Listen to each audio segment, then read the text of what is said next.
चलिए नमस्कार दोस्तों। आज जो हम बात करने वाला है वह ज़मीन सर्वे से रिलेटेड हम बात करने वाले हैं। हम जो बताने वाले हैं आखिर ज़मीन का सर्वे क्यों किया जा रहा है, ज़मीन सर्वे में क्या क्या डॉक्यूमेंट लग रहे हैं, हम उसकी पूरी जानकारी आपको वीडियो के माध्यम से बारी बारी करके बताएंगे। चलिए, अगर आप लोग मेरे चैनल पर नए होंगे तो मेरे चैनल को सब्सक्राइब करिएगा, लाइक करिएगा, दोस्तों को शेयर करिएगा और आपके दिमाग में जो भी कन्फ्यूजन होगा वो उसको कमेंट करके ज़रूर हमें बताइएगा। हम उस पर एकदम विस्तृत वीडियो बनाकर आपको हम समझा देंगे। तो चलिए समझिए कि ज़मीन सर्वे में क्या क्या डॉक्यूमेंट चाहिए। सबसे पहले आप जानिए जिसके पास पुश्तैनी ज़मीन है, जैसे कि किसी के दादा के पास ज़मीन है और उसके दादा मर चुके हैं, फिर उसके बाद उसके पापा के नाम पर कराना, उनके पापा अगर ज़िंदा हैं तो वहीं तक उसका वंशावली बनकर समाप्त हो जाएगा। जैसे कहने का मतलब है कि राम है, राम के जैसे राम जो है, जो व्यक्ति राम है वो राम मर चुका है और राम के 2 लड़के हैं, रमेश और मोहन। और सपोज डेट अगर रमेश मर चुके हैं तो रमेश के भी लड़के होंगे, तो रमेश के नीचे वो दर्शा देंगे। अगर मोहन है तो मोहन का अगर मोहन जिंदा है तो मोहन तक ही सीमित रहेगा, उनके लड़के के ऊपर नहीं होगा।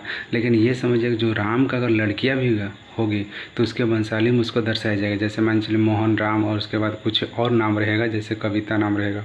अगर इस तरह से नाम रहेगा तो उसका वंशावली में उनको दर्शा दिया जाएगा। फिर इसके बाद समझिएगा अब उसको करना क्या है, अगर ज़मीन के सर्वे में क्या क्या करना है। तो सबसे पहले आप ज़मीन समझ लीजिए कि ज़मीन के सर्वे में जिसकी पुश्तैनी ज़मीन है, जो कहा जाए दादा परदादा की ज़मीन है, अगर वो ज़मीन व्यक्ति अपने नाम पर कराना चाहते हैं तो उसको प्रपत्र नंबर 2 और प्रपत्र नंबर 3 फॉर्म भर कर उनको जमा करना होगा। दूसरी बात, कोई लोग जैसे नया ज़मीन लिया है, किसी के माध्यम से वो ज़मीन ली है, रजिस्ट्री कराएं, उसका केवाला है और उसका पुश्तैनी ज़मीन नहीं है, उसके रजिस्ट्री की ज़मीन है, तो उनको सिर्फ प्रपत्र नंबर 2 फॉर्म भरकर उनको जमा करना है।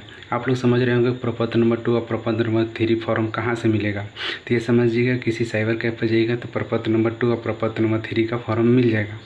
हम आपको प्रपत्र नंबर 2 और प्रपत्र नंबर 3 का फॉर्म भरने का अगले वीडियो में हम बता देंगे कैसे प्रपत्र नंबर 2 और प्रपत्र नंबर 3 का फॉर्म भरा जाता है, हम उसकी जानकारी आपको दे देंगे। तो ये समझ लीजिए कि कोई भी व्यक्ति हो अगर नया ज़मीन लिया है, केवाला उसका है, तो उसको सिर्फ प्रपत्र नंबर 2 का फॉर्म भरना है और प्रपत्र नंबर 2 फॉर्म भर के उसको जमा कर देना है। और किसी के पास पुश्तैनी ज़मीन है, दादा परदादा की ज़मीन है या उसके परदादा की ज़मीन है, तो इसके लिए आपको क्या करना होगा, प्रपत्र नंबर 2 और प्रपत्र नंबर 3 का फॉर्म भरना होगा। इस तरह से आप ये समझिएगा इसमें बहुत सारी परेशानी आएगी कि हम प्रपत्र नंबर 2 कैसे भरेंगे, प्रपत्र नंबर 3 भरेंगे, तो हम इसकी एक पूरी वीडियो अगले वीडियो में हम बता देंगे कैसे भरा जाएगा। लेकिन सबसे पहले समझ लीजिए बहुत सारे लोग ऐसे हैं कि वंशावली के चक्कर में इधर उधर घूम रहे हैं, लेकिन हमारी सरकार वो नहीं कहती। वंशावली आप अपने माध्यम से अगर सही तरीक़े से बनाते हैं तो सरपंच के माध्यम से वंशावली की ज़रूरत नहीं पड़ेगी, अपनी वंशावली उसमें लगा दीजिएगा तो वही वंशावली सबका काम हो जाएगा।